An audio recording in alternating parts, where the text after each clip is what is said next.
Hi friends, ఈరోజు మనం veg fried rice ఎలా చేస్తున్నారో చూద్దాం. ముందుగా బాణీ పెట్టిన తర్వాత ఆయిల్ వేసేసుకొని ఆయిల్ బాగా హీటెక్కిన తర్వాత ఉల్లిపాయ ముక్కలు, పచ్చిమిరకాయ ముక్కలు, అలాగే క్యారెట్, పచ్చి బఠానీ, వీటితో పాటు కొత్తిమీర, అలాగే కరివేపాకు, ఇవన్నీ కూడా బాగా వేపేసుకోవాలి. ఇలా చేసి పెడితే పిల్లలకి పెద్దలకి కూడా చాలా ఇష్టంగా తింటారు. వాటితో పాటు కసూరి మెంతి, ఇవన్నీ కూడా అటు ఇటుగా వేపేసుకోవాలి. ఇది ఫంక్షన్లోని చేస్తున్నారండి, అంటే నాన్ వెజ్ చేసే వాళ్ళకి, వెజ్ తినే వాళ్ళకి వేరుగా చేస్తున్నారు. దానివల్ల కాస్త ఒక 2 కేజీల రైస్ వరకు ఉంటుంది.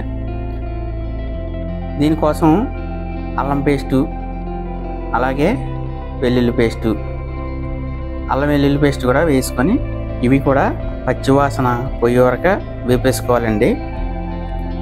ఇలా మనకి ఇంటి దగ్గర కూడా తక్కువ క్వాంటిటీలో చేసుకోవచ్చండి, పిల్లలు బాగా ఇష్టంగా తింటారు. తగినంత ఉప్పు కూడా వేసేసుకోవాలి. ఇవన్నీ కూడా బాగా వేగిన తర్వాత గరం మసాలా కూడా వేసారు. ఈ గరం మసాలా కూడా ఇవన్నీ కూడా కొంచెం బాగా వేగించేసుకోవాలి. ఇప్పుడైతే కాస్త టేస్టింగ్ సాల్ట్ కూడా యాడ్ చేశారు, అలాగే ధనియాల పొడి కూడా వేసారండి. అంటే ఫంక్షన్లో ఇవన్నీ వేస్తారు, దానివల్ల మనకి ఫ్రైడ్ రైస్ చాలా టేస్ట్గా ఉంటుంది.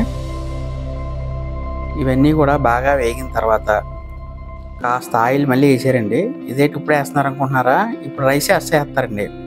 మనం ముందుగా రెడీ చేసి పెట్టుకున్న రైస్ని కూడా వేసేసుకోవాలి. మనం ఈ రైస్ ముందుగానే రెడీ చేసి పెట్టేసుకోవాలండి, ఒక అరగంట ముందు. ఎందుకంటే డైరెక్ట్గా వేడి రైస్ వేయకూడదు, కొంచెం అరగంట పక్క తీసి పెట్టేసుకుంటే మనకి అందులో ఉన్న తేమ అంతా కూడా పోతుంది.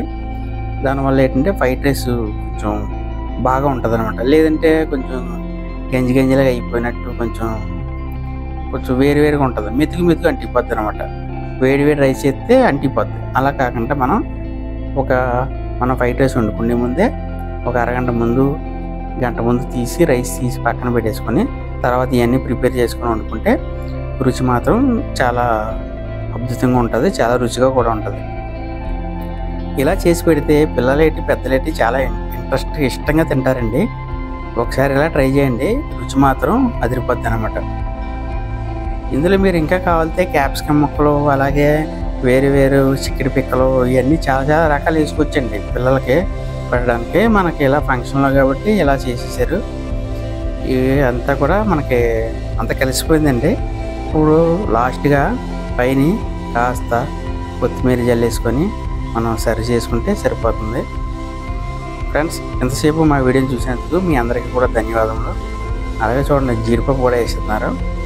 ఈ వీడియో కనుక మీకు నచ్చినట్టయితే లైక్ చేయండి, షేర్ చేయండి. Thank you friends.